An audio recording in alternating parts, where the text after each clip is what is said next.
could have sworn you had teeth. When people start talking about the possibility of How to Train Your Dragon 4, the conversation almost always circles back to one important name, Dean DeBlois. He is the creative mind who truly shaped the series into what it became, and his vision has been absolutely essential from the beginning, because when the first How to Train Your Dragon came out back in 2010, it wasn't just another animated family movie. It was a heartfelt fantasy story that stood out from the crowd, and a lot of that had to do with the way DeBlois, along with Chris Sanders and Will Davies, co-wrote and crafted the world. But it's worth pointing out that by the time the second and third installments arrived, DeBlois had completely taken the reins on his own, both writing and directing. That kind of singular vision really matters, especially for a series that prides itself on depth, heart, and consistency. So if DreamWorks ever decides to circle back and make a fourth film, it feels like they can't really do it justice without bringing him back into the fold. Otherwise, the risk is huge because it could end up feeling disconnected from the trilogy and even lower the quality bar that the series has set so high. After all, the first 3 movies weren't just successful at the box office, they also earned critical acclaim and became beloved worldwide. They worked because they balanced big action sequences with deeply emotional storytelling, and that balance came from DeBlois' touch. Now here's the interesting twist. DeBlois himself has previously said he wasn't interested in doing a fourth movie. That might sound like a closed door, but if we're being real, people change their minds all the time. Back in 2014, when asked about it in an interview with Collider, he explained that he had convinced Jeffrey Katzenberg, the DreamWorks co-founder, not to push for another installment. He believed the trilogy already had a strong sense of closure, and that wrapping up the story in 3 chapters gave it a lot of integrity. His words carried a tone of finality at the time, almost as if he wanted to protect the story from being stretched too thin. But here's the thing, time has passed since then. The animation landscape has shifted, DreamWorks has gone through highs and lows, and fans have never stopped talking about the franchise. So it's entirely possible that DeBlois could revisit his stance if the right idea presented itself.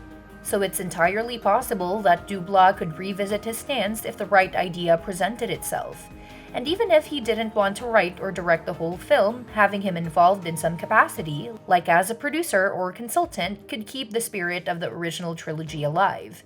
Because let's face it, without his involvement, the fear is that How to Train Your Dragon 4 could end up feeling like just another sequel made for financial reasons, rather than out of genuine passion.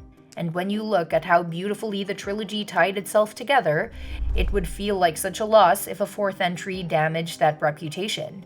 The trilogy isn't just remembered as good kids' movies, they're often considered some of the best fantasy films of the 2010s. That's why any continuation needs to be handled carefully. But let's pause for a second and think about it from another angle. Would people even want a fourth movie? At first, you might think the answer could go either way, especially since The Hidden World had such a divisive ending. Some fans adored the bittersweet conclusion where Hiccup and Toothless went their separate ways, while others felt it was unnecessarily sad and even a bit forced. It didn't feel like the natural extension of the hopeful themes the first 2 movies had built up. So although the film was a box office success, there's still this large group of fans who wish the franchise had ended differently. And that's exactly why so many people would welcome another movie, because it could give the series a chance to end on a high note that feels more uplifting, more in line with the hopeful spirit that first drew audiences in. Many critics of The Hidden World have said the dragons disappearing just didn't sit right, especially since their earlier movies emphasized the idea that people could change for the better. So why suddenly suggest that humanity would never change? Why take away that optimism? A fourth film could bridge that gap, bringing back the dragons in a meaningful way while still respecting the trilogy's arc. Beyond the story, there are also practical reasons why DreamWorks should seriously consider making another one. The studio hasn't had as many massive hits in recent years, and How to Train Your Dragon is still one of its crown jewels. With so many families craving nostalgic movies that also feel worth the price of a ticket, reviving this franchise makes sense. Because animated films aren't just for kids, they're events that families plan outings around. And in a world where movie tickets keep getting more expensive, parents want to know they're getting something special. A return to the Dragon World would absolutely guarantee that kind of turnout. Of course, even with financial motivation, the story is the key. Without a good narrative, there's no point. So the question becomes, how could DreamWorks bring the series back in a way that feels natural and doesn't outdo the weight of the third film's ending? It might seem tricky, but there are actually a bunch of possibilities. For example, the ending of The Hidden World gave us a time skip of about 9 years. Hiccup and Astrid have kids, and Toothless has little night furies of his own. That's an obvious starting point for a continuation.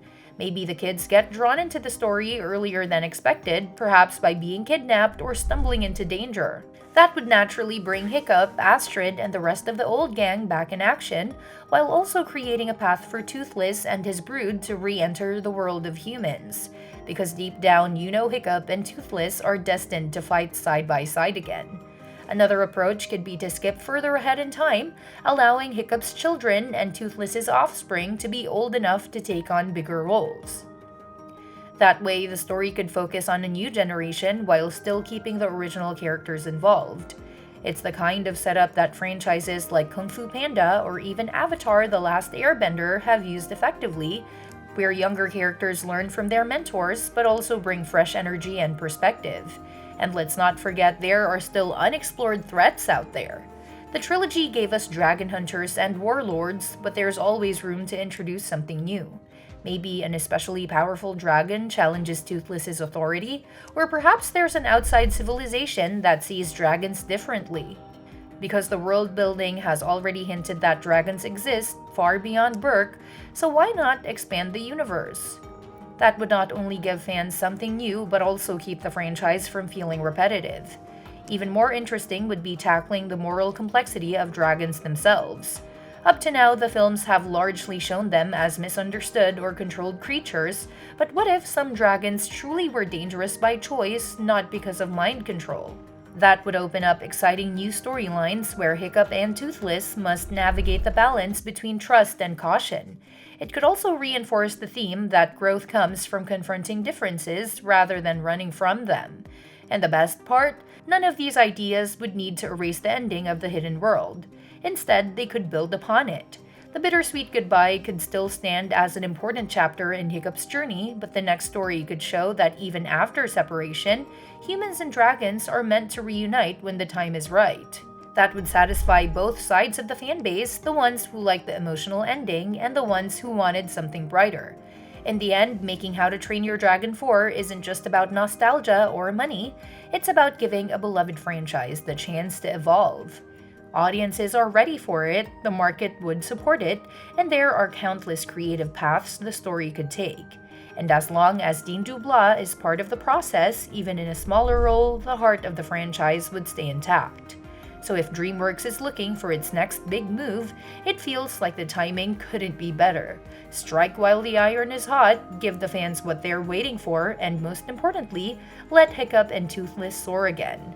People are still talking about these movies, still quoting them, still watching them with their kids.